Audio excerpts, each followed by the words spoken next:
Ya pueden ver por ahí, Wanda. Sí, doctor, se ve. Bien.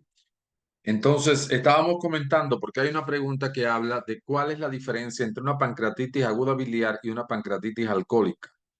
Y entonces sería muy fácil establecer la diferencia porque la biliar ocurre sobre todo en la mujer más que en el hombre. Es muy difícil que nosotros veamos un paciente operado de la vesícula. Sin embargo, de la mujer es muy frecuente estar viendo, se operó de la vesícula, le intervinieron por vía laparoscópica la vesícula, le sacaron la vesícula, tenía cálculos en la vesícula.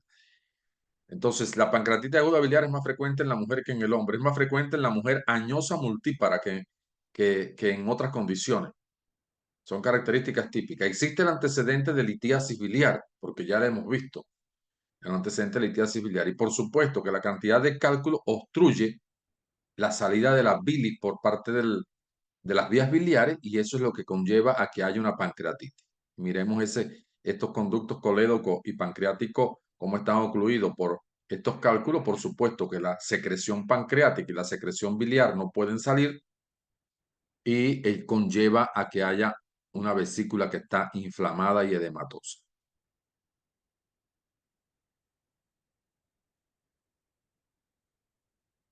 A diferencia de lo que ocurre en la pancreatitis aguda alcohólica, que generalmente aparece en el hombre. Es decir, nosotros los varones consumimos más alcohol que la mujer. Entonces es más frecuente este antecedente y por ahí notamos un tanto la diferencia entre una pancreatitis eh, biliar y alcohólica. Por supuesto que la etiología también es diferente. Ya aquí la etiología no viene dada por un cálculo, la etiología viene dada por un daño inflamatorio tóxico a nivel pancreático, que hace que exista un exceso de estas enzimas que autodigieren al propio páncreas. Por tanto, esta sería la diferencia entre una pancreatitis biliar y una pancreatitis alcohólica. Pregunta de examen, complicaciones de una pancreatitis. Entonces, las complicaciones las vamos a dividir en dos tipos, locales y sistémicas. Y las locales tenemos estas cuatro. Ahí tiene su explicación, pero hay que saberse el nombre de las cuatro complicaciones locales. O que se necrose, una pancreatitis necrotizante, la colección líquida peripancreática, cuando el páncreas está muy edematoso inflamatorio, comienza la secreción del líquido peripancreático y lo vamos a ver como uno de los criterios de Ranso, el pseudoquiste pancreático y el acceso pancreático. Esas son las cuatro complicaciones locales que hay que decirle al profesor de cirugía que nos pregunte, porque es una pregunta generalmente de los cirujanos. Y complicaciones sistémicas que van en cualquiera de las estructuras de nuestra economía, en cualquiera de los órganos de nuestra economía, y aquí pueden decir todo lo que ustedes entiendan, porque todo este daño de toxina, de citoquinas inflamatorias, están yendo por la sangre y nos pueden dar lesiones a cualquier nivel de nuestra economía. Y finalmente la complicación peor que es la muerte, porque el paciente generalmente fallece con falla multiorgánica o un paciente en shock que no resuelve, con una necrosis importante o en coagulación intravascular diseminada, con un síndrome de respuesta inflamatoria, en pura sepsis. Pregunta de examen criterios de Ransom. Y los criterios de Ransom al ingreso y a las 48 horas. Entonces, cada uno de estos criterios tiene un punto en los criterios del ingreso. Ransom por debajo de 3, cero mortalidad, mayor de 6, 50% y de 3 a 5, una correlación no muy definida. Pero es importante los criterios al ingreso porque cuando tengo más de 3 puntos es grave y esto me define a mí para dónde va mi paciente. Es decir, estos criterios del ingreso me van a definir muy parecido a lo que pasa con la curva de Kurp en las neumonías. Aquí los criterios de Ransom me definen si hay más de 3 pancreatitis grave, terapia intensiva. Obligado. Entonces, muchas veces ponemos un paciente con 1 y 2, lo ponemos en sala abierta de medicina, pero siempre y cuando, y esto es experiencia, siempre independiente de los criterios de Ransom, siempre y cuando podamos tener un paciente con pancreatitis aguda en una sala de terapia, aunque tenga un Ransom 1 o 2, va a ser mucho mejor. Entonces, aquí les dejo estos criterios, que no queda otra que aprenderlos de memoria, porque es pregunta de examen y sabemos que ellos lo que nos hacen es permitirnos los del ingreso lo que nos hacen es estratificar el riesgo del paciente para así tomar una decisión correcta hacia dónde va a ir nuestro paciente. Y los criterios a las 48 horas es porque queremos ver evolución de nuestros pacientes.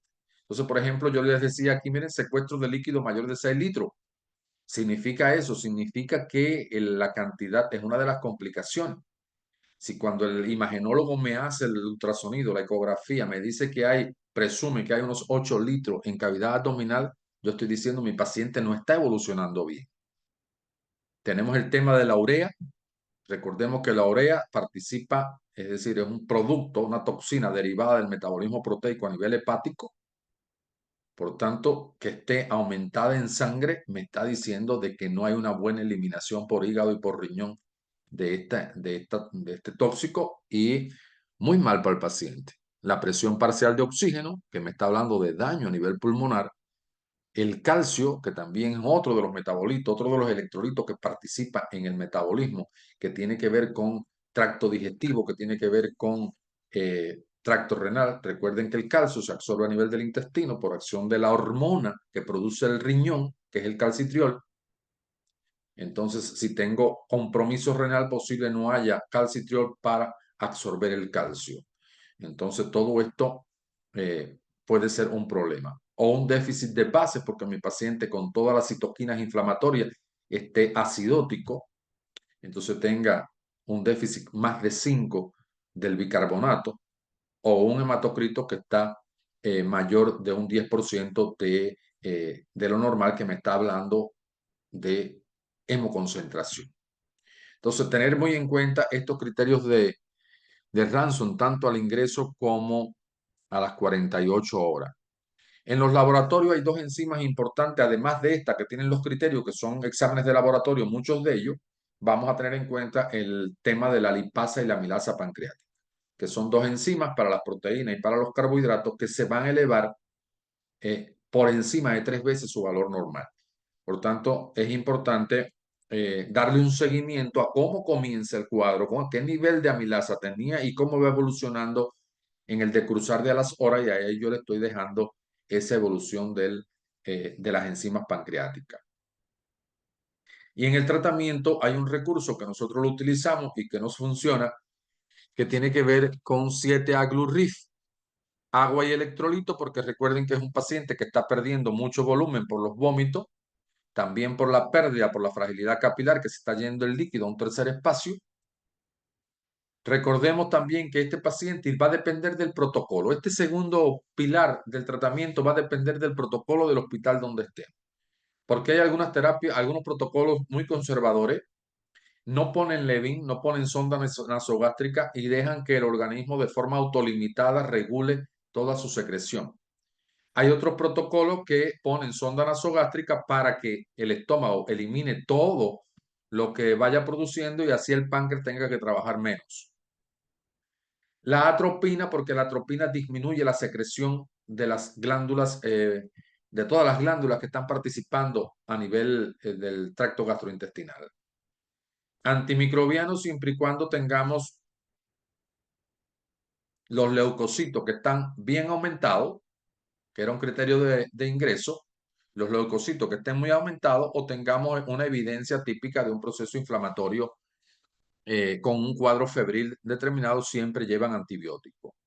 Los antiácidos le vamos a poner someprazol como un inhibidor de la bomba de protones, o le vamos a poner la ranitidina o la cimetidina como inhibidores de receptores histaminérgicos.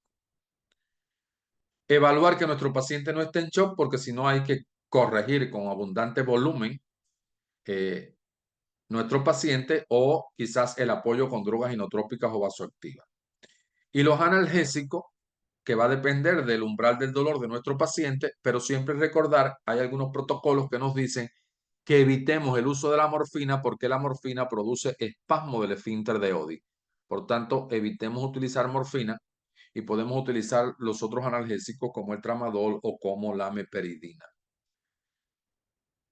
Recordemos que el páncreas produce insulina y produce glucagón. Por tanto, puede estar muy bien dañada la insulina o puede estar muy bien dañado el glucagón. Y mi paciente hacerme hiperglicemia o hacerme hipoglicemia. Por tanto, en el tratamiento voy a vigilar estas dos cosas, niveles de glucosa en sangre, por si tengo que poner dextrosa hipertónica, glucosa o si tengo que poner insulina al paciente. La radioterapia la vamos a reservar para aquel paciente con complicaciones, para aquel paciente en estadio más avanzado de la enfermedad, generalmente muchas veces para la pancreatitis crónica. Y vamos a utilizar vitaminas del complejo B para restituir un poco esto que conocemos de la vitamina del complejo B que tiene su efecto a nivel del núcleo de las células. Y estas están sufriendo un proceso inflamatorio. Este sería el tratamiento que iríamos a ponerle de forma muy general para responder la pregunta del examen, pero también para la vida cuando estemos manejando en una emergencia una pancreatitis aguda. Vamos a ir a diarrea aguda, que es otro punto importante, tanto de medicina como de pediatría. Y hay algunos puntos acá que también son útiles para pediatría. La Organización Mundial de la Salud y la OPS ha definido diarrea como 3 o más evacuaciones intestinales líquidas o semilíquidas en 24 horas, o de al menos una con presencia de elementos anormales como muco, pus o sangre, es decir, diarreas mucopío-sanguinolentas, durante un máximo de 2 semanas. Es decir, que ahí hay un criterio actualizado de diarrea por parte de la Organización Mundial de la Salud. Hay una clasificación que tenemos que tenerla presente para poder clasificar nuestro paciente. Aguda, menos de 2 semanas de evolución, persistente entre 2 a 4 semanas y crónica, más de 4 semanas de evolución. Hay otra clasificación que es en dependencia del grado de deshidratación de mi paciente. Si es una deshidratación leve, moderada o severa. Recuerden que la leve, lo único que va a tener nuestro paciente es sed. Y es posible que yo mire la orina y esté un poco concentrada. Pero lo que sí va a tener mi paciente es que va a tener sed. En una deshidratación moderada, ya además de la sed, mi paciente va a tener ojos hundidos, ausencia de lágrimas, lengua seca, pliegue cutáneo, ¿verdad? Entonces ya no es lo mismo. Y a este paciente muchas veces me hacen hipotensión ortostática y muchas veces comienzan con disminución de la diuresis. Pero estos signos se van a ver más evidentes en la deshidratación grave. Entonces, en la deshidratación grave, ya yo es el compromiso. Todo esto lo tienen más el compromiso de 3 órganos diana. Corazón en plena insuficiencia cardíaca, cerebro con trastornos de la conciencia, mi paciente, somnoliento, confuso, nubilado, y renal, donde ya vamos a estar un paciente bien oligúrico, bien oligoanúrico o anúrico. Entonces, es importante tener en cuenta estos elementos porque me permiten clasificar mi paciente y no necesito laboratorio, lo que necesito es clínica nada más. Entonces ya puedo, por el tiempo aguda, prolongado, persistente y crónica, y por el grado de deshidratación leve, moderada y severa. Ahora, de acuerdo también a la parte anatómica que esté comprometida, si es intestino delgado, intestino grueso, alta es delgado, baja es grueso. La alta, recordemos que es aquella que la diarrea es abundante en cantidad, pero escasas en frecuencia, 2 o 3 veces en el día. Y la baja es todo lo contrario. Van muchas veces al baño, 15, 20 veces al baño, pero es poquita cantidad. Entonces, cuando yo le hago esas dos preguntas al paciente, y es clínico también, cuando le hago esas dos preguntas a mi paciente, ¿cuántas veces fuiste al baño ayer? 20 veces. ¿Era mucha o era poca? Era poca, médico. Si no salía de una vez y ya tenía que estar de nuevo, poquita cantidad. Entonces, esto es una diarrea baja y me ubico en el intestino grueso y me recuerdo de los gérmenes que con más frecuencia afectan el intestino grueso. Y ahí estoy pensando en Shigella, en Salmonella, en Escherichia coli y en ameba. Y el resto se los dejo a la del intestino delgado. Algo como para tener de forma empírica, sin laboratorio, sin heces, para tener presente. Entonces, aquí les dejo estas diferencias que tenemos que saberla porque es pregunta. De acuerdo a su etiología, las diarreas pueden ser infecciosas y no infecciosas. Y las infecciosas están por todo este grupo de gérmenes que están colocados acá en la diapositiva. Pero no se nos olviden las que les acabé de decir. Bacterias sobre todo, Escherichia coli, Shigella, Salmonella y la ameba, produciendo diarreas bajas o disentéricas. Entonces también tenemos las no infecciosas, porque nos van a estar preguntando, ¿y por qué hay causas que son no infecciosas? Sí.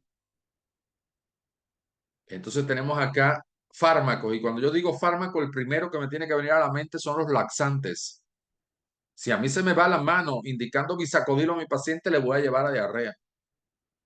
Si se me va la mano indicándole leche de magnesio, me va a dar diarrea. Entonces, aquí que no está aquí, tenemos también la diarrea del diabético, la diarrea del hipertiroideo, y todo esto serían diagnósticos diferenciales para mi paciente, para mi síndrome diarreico agudo. No estamos hablando de síndrome diarreico crónico. El crónico que ya vimos, que era después de 4 semanas, cursa con una tríada: diarrea crónica, pérdida de peso y anemia. Entonces, no es este el caso. Este es el de una diarrea aguda, menos de 2 semanas. Y la otra clasificación es la fisiopatológica, que son estas tres de aquí: diarrea osmótica, secretora y motora. Y son las que vamos a ver ahora. La diarrea osmótica. Fíjense acá cómo el problema está con el agua, con la osmolaridad, pero con la difusión de agua. Esta diarrea osmótica generalmente es de causas no infecciosas. Entonces, lo que existe es un problema con el equilibrio de agua entre la luz del intestino y el espacio intracelular e intravascular. Entonces, al haber un problema de que el agua no puede salir correctamente, se acumula a este nivel, aumenta la osmolaridad. Fíjense que el agua no puede salir, aumenta la osmolaridad, aumenta el volumen del intestino y al aumentar el volumen se dilata. Y ya yo les dije a ustedes que la dilatación constituye el principal estímulo del tracto gastrointestinal. Por tanto, si se dilata el intestino, aumenta la motilidad secundaria. Y cuando yo hablo de motilidad secundaria, me estoy refiriendo a que hay una actividad importante del plexo de Auerbach. Y al haber un aumento de la actividad del plexo de Auerbach, aumenta el tránsito intestinal. Lo que está saliendo es muy rápido. Y al salir tan rápido, disminuye el contacto de ese sustrato con la pared para absorberlo. Por tanto, disminuye la absorción, y si disminuye la absorción, se está saliendo más las cosas y el paciente está con diarrea. Perdiendo, ¿qué? Mucha agua. Hay una diarrea acuosa. Entonces, esta generalmente la vemos en los procesos no infecciosos. Vamos a ver la otra, la diarrea secretora. Y esta es la más importante que tengo que yo saber, porque es la que me deshidrata más al paciente y la que me lleva al shot hipovolémico. Entonces aquí no solo hay un problema del agua, aquí también aparecen problemas de difusión pasiva de agua, pero hay problemas con los electrolitos. ¿Y por qué? Porque las toxinas, porque esta generalmente es infecciosa. Las toxinas de las bacterias, las toxinas de los gérmenes, alteran la permeabilidad a nivel del enterocito y el vaso sanguíneo. Entonces, aumentan la actividad de la bomba sodio-potasio ATPasa. Y esto hace que el sodio se acumule mucho dentro del enterocito. Aquí debería estar una imagen con un enterocito. El sodio se acumula mucho del enterocito, dentro tengo potasio, el sodio me está trayendo agua y está aumentando la presión intracelular. Aquí está aumentando la presión intracelular, porque se está acumulando mucho sodio y el sodio arrastrando agua. Y al aumentar tanto sodio, tanta agua, electrolitos, potasio dentro de la célula tiene ruptura de la pared. ¿Y para dónde se rompe? Para la luz del intestino. Entonces, todo lo que tiene la cantidad de enterocitos que tengo aquí, todos los enterocitos con aumento de la presión, rompiéndose, saliendo su contenido a la luz del intestino, aumenta el volumen de la luz del intestino, aumenta el volumen. y al aumentar el volumen se dilata y al dilatarse aumenta la motilidad secundaria, aumenta el tránsito, disminuye el contacto, disminuye la absorción y tengo diarrea. De aquí para acá es lo mismo que la diarrea osmótica. Lo que ha cambiado es el mecanismo etiológico. Allá solo era el agua, aquí es el agua y los electrolitos. Entonces, esta diarrea infecciosa, hay una pérdida importante de agua y de electrolito. Miren todo lo que se está perdiendo. Entonces, mi paciente sí tiene una deshidratación importante que lo llevo a tener que hidratar por vía parenteral. Y entonces en esta donde yo, y aquí tengo una diferencia en la conducta, en esta que es osmótica, posible resuelva a mi paciente con una hidratación con clorosodio. Pero en esta secretora que se están perdiendo tanta agua y tantos electrolitos, voy a necesitar el Ringer, que tiene mayor concentración de otros electrolitos que no tiene el clorosodio. Entonces ahí tienen también la explicación de por qué utilizo uno y por qué utilizo y cuándo utilizo el otro. Y nos quedaría la diarrea motora. Y la diarrea motora es aquella que aparece en condiciones de estrés, liberación de mediadores químicos adrenérgicos simpáticos, péptido intestinal vasoactivo, sustancia P, que todos son estimulantes de la actividad simpática. Y fíjense lo que dice aquí, aumenta la motilidad primaria. Es decir, que ya aquí no es que se está acumulando algo de entrada, no, es que está aumentando el trabajo del plexo de Meissner a nivel de la submucosa. Y por supuesto que esto va a disminuir el proceso de absorción de agua y electrolito, porque hay motilidad aumentada desde el inicio. Y al disminuir la absorción del agua y electrolito que viene en el bolo fecal, hay dilatación. Y al dilatarse, todo lo que ya conocemos. Aumento de la motilidad, aumento de la velocidad, disminuye el contacto, disminuye la absorción y tengo diarrea. Entonces, en los tres tipos de diarrea, la diferencia está al inicio.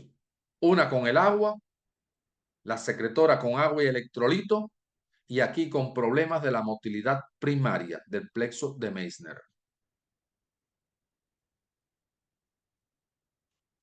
Hay una pregunta que habla de qué importancia tiene la citología del moco fecal. Entonces, ese estudio que hacemos en emergencia, que es urgente, nos permite a nosotros mirar en el microscopio, nos permite determinar si lo que estoy teniendo son linfocitos, si lo que estoy teniendo son neutrófilos. Disculpen. Y ahí estoy dando una etiología, porque si es a predominio linfocítico es viral y si es a predominio de polimorfo nucleares o neutrófilo es de origen bacteriano la diarrea. Entonces, de ahí parte de la importancia que tiene ese moco fecal. Hay una pregunta que habla de cómo veo el diagnóstico diferencial entre las diarreas parasitarias y las diarreas bacterianas. Y les estoy dejando un cuadrito acá que deben de leerlo, donde están las principales diferencias entre una diarrea de tipo bacteriana y una diarrea de tipo parasitaria. Lo que sí hay algo que no pueden olvidar nunca, es que las diarreas bacterianas, generalmente Shigella, Salmonella y Escherichia coli, me van a dar diarreas mucopio-sanguinolentas, diarreas bajas, abundantes en frecuencia, escasas en cantidad. Y le sumamos a eso el parásito ameba, disentería amebiana. Pero el resto de la gente, generalmente de los gérmenes, generalmente nos dan las diarreas contrarias a esto que yo he dicho, es decir, que no son mucopio-sanguinolentas y que no dan un cuadro toxoinfeccioso con fiebre, malestar general. Hay otro diagnóstico diferencial que es muy parecido también entre la diarrea y disentería, porque recuerden que estoy hablando de disentería y lo estoy relacionando con diarrea baja, pero me queda la alta, que no es disentería. Entonces aquí hay algunas diferencias también entre una y otra.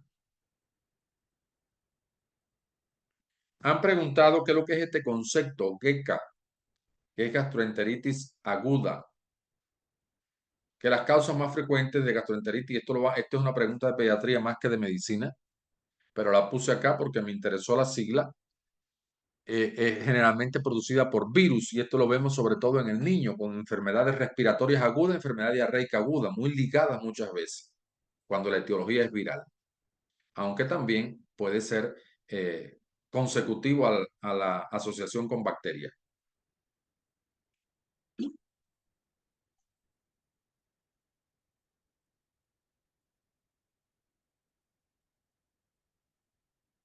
Aquí habla un poco de ese paciente con la gastroenteritis aguda y cómo evoluciona el mismo y el tratamiento que pueden ponerle en caso de que aparezca. Siempre tenemos que tener presente algo con diarrea. La diarrea, si vimos en la fisiopatología, era un mecanismo de defensa que tenía mi organismo frente a una agresión determinada. La más dañina, producida por gérmenes, que era donde había bastante pérdida de agua y electrolitos, es porque al aumentar en la velocidad intestinal, disminuir la absorción, todo esto hace que por ahí se vaya también de forma mecánica, esté arrastrando los gérmenes. Entonces, cuidado cuando estamos tratando a un paciente con poner medicamentos que cortan la diarrea. Ya eso hoy en día no lo usamos. Tendría que ser un paciente muy, pero muy complejo, muy deshidratado, que yo valorara el uso de antidiarreicos para disminuir las diarreas. No, yo tengo que tratar la causa. Ah, es de origen inflamatorio infeccioso, vamos a poner el antibiótico que corresponda. Ah, es una diarrea acuosa, hidrátalo bien. Hidrátalo bien, una diarrea osmótica, hidrátalo bien. No deje que se deshidrate. Entonces, ayuda con probióticos, sí, para restablecer, restaurar la flora intestinal, la microbiota intestinal. Flora no, no decimos flora ya. Eso es un término que utilizábamos nosotros antes. Para restaurar la microbiota. Pero medicamentos que corten la diarrea debemos siempre, como la loperamida, debemos siempre evitarlo.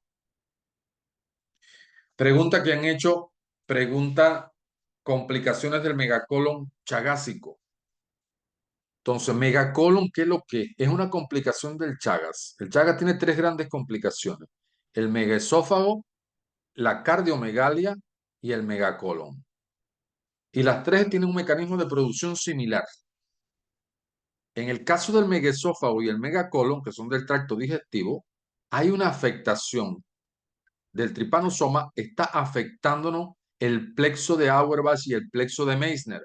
Y si no los afecta, si nos afecta estos plexos, no puede haber una contracción efectiva del tracto gastrointestinal. Entonces, si no hay contracción, el músculo se relaja y se dilata. Y si se relaja y dilata, se le están acumulando ahí cosas. Entonces, las complicaciones, si estoy ya hablando de tracto digestivo bajo, intestino grueso sobre todo, aunque también el delgado, entonces estamos en megacolon, puede haber un impacto fecal, retención de las heces, o puede haber una oclusión intestinal, obstrucción intestinal, o puede ser como se ha debilitado tanto la pared del intestino por la dilatación que tiene y el poco trabajo mecánico, es posible que haya perforación intestinal, puede haber hemorroide, puede haber fisura anal, puede haber vólvulo, puede haber no solo un megacolon, sino también un megarrecto.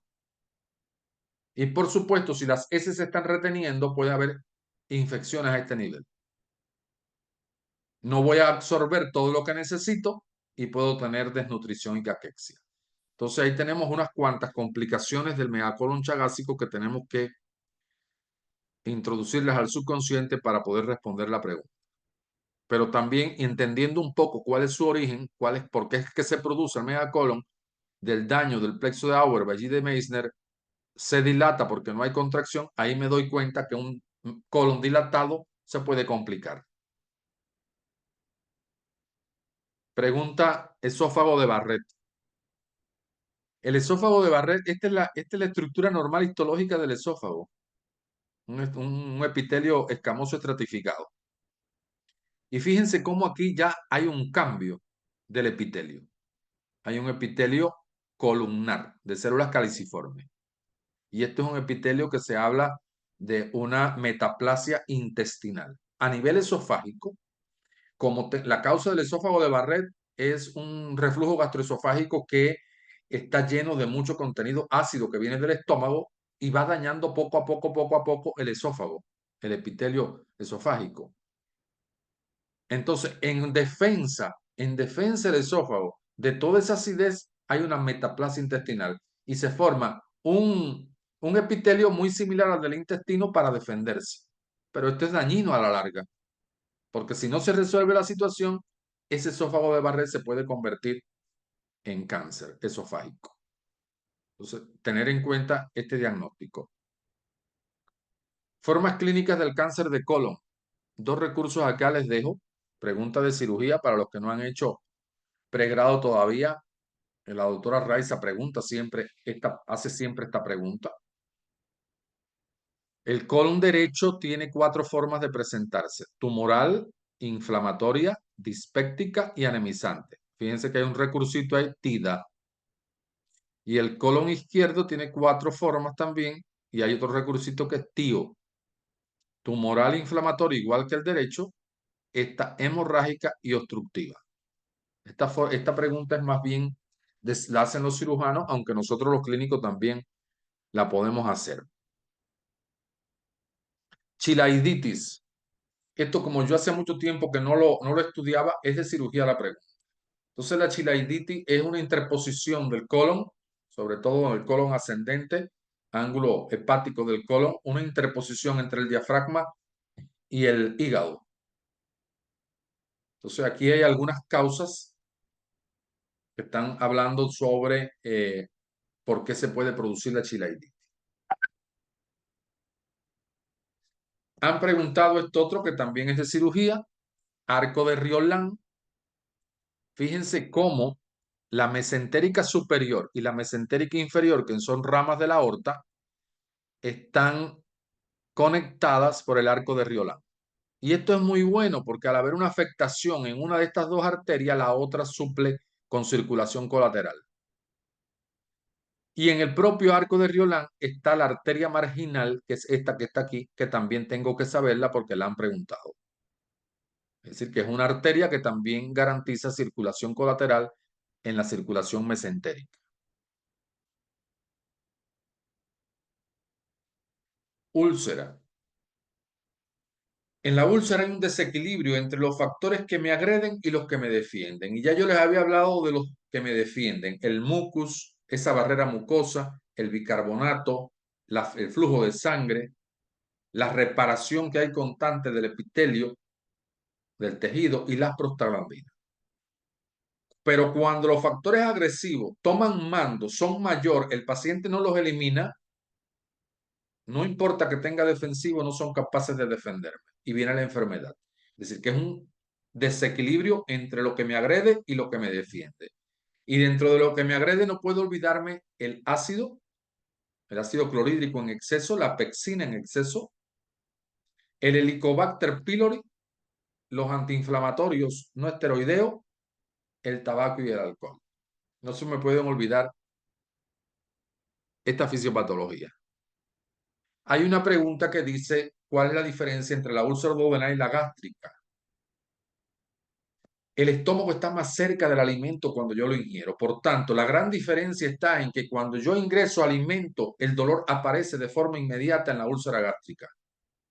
Y si tengo dolor porque me está ingresando alimento, yo me voy a evitar tener que comer, porque si cada vez que como me duele, mejor no me expongo. Entonces mi paciente, además del dolor, tiene inapetencia. Y si no como, entonces me torno delgado. Entonces el paciente está delgado, hay adelgazamiento. Esto no ocurre en la úlcera duodenal, porque en la úlcera duodenal hay un dolor tardío, no es inmediato como en la úlcera gástrica. Y esto denota la diferencia entre los dos. Pero además hay dos maniobras que tienen que revisarlas de semiología, que son la maniobra de Glenard, donde yo me pongo por detrás del paciente, lo llevo aquí en epigastrio, subo el estómago y se alivia. Cuando yo suelto, viene el dolor.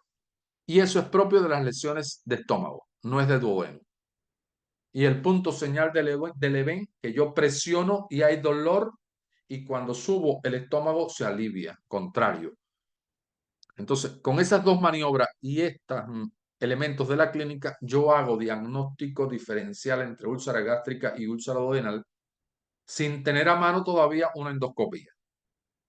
Porque el estudio que me hace el diagnóstico definitivo es la endoscopia de esófago, estómago y duodeno, donde yo ya diagnostico la úlcera. En ese estudio endoscópico voy a aprovechar a hacer test de Helicobacter pylori y hacer biopsia, si veo una lesión, para yo diagnosticar ya definitivamente mi enfermedad. Les dejo acá este esquema que está actualizado de tratamiento para el Helicobacter pylori, que es un tratamiento que ha incluido el bismuto. Entonces, revisar estas drogas son antibióticos, más el omeprazol como inhibidor de la bomba de protones. Recuerden que bomba de protones lo que significa es el intercambio, es una enzima, hidrógeno, potasio, ATPasa, que intercambia hidrógeno con potasio todo el tiempo. Al yo inhibirla con un medicamento, no hay el intercambio, no hay hidrógeno, no se forma ácido clorhídrico y por tanto disminuye la acidez. Pregunta de examen, tanto de medicina como de cirugía, complicaciones de una úlcera péptica: hemorragia, perforación, penetración, obstrucción, úlcera refractaria al tratamiento y nunca puedo olvidar la malignización. Dice un dicho, mi profesor me decía que úlcera diagnosticada, úlcera malignizada. ¿Qué quería decir? Que si yo diagnosticaba a un paciente con úlcera y no le daba seguimiento, corría el grave riesgo de que se convirtiera en cáncer. Entonces, si yo diagnostico una úlcera, sígala hasta que cicatrice, porque el riesgo de convertirse en cáncer es bastante alto. Esto para recordarle este examen físico de abdomen, nunca se les va a olvidar. Recuerden que inspección, auscultación viene en segundo lugar, palpación y percusión o percusión y palpación. Recuerden que la palpación superficial, lo que yo quiero hacer es evaluar si hay reacción peritoneal. Yo no voy a evaluar otra cosa con la palpación superficial. Yo lo que quiero ver es si hay defensa de la pared abdominal, porque si la hay, es del cirujano. Y la palpación profunda, lo que me permite a mí es buscar visceromegalia. Eso no se me puede olvidar. Recuerden que los ruidos hidroaéreos son normales entre 5 y 35 y que se auscultan muy bien en fosiliaca derecha donde está la válvula iliocecal, aunque yo la puedo ocultar en el resto de los cuadrantes. Y la palpación y la percusión se combinan una con la otra para una apoyar lo que encuentre en la otra maniobra. Y por último, este recurso para caracterizar, le han hecho a Candy, compañera de ustedes, le han hecho esta pregunta en pregrado. ¿Cómo caracterízame una masa palpable? Y este es útil para cualquier lugar. Una adenopatía que tengo aquí lo caracterizo. Una hepatomegalia lo utilizo. Un tumor que tenga de partes blandas lo utilizo. Silita fossurreco C. Situación, límites, tamaño, forma, superficie, relaciones, consistencia y sensibilidad.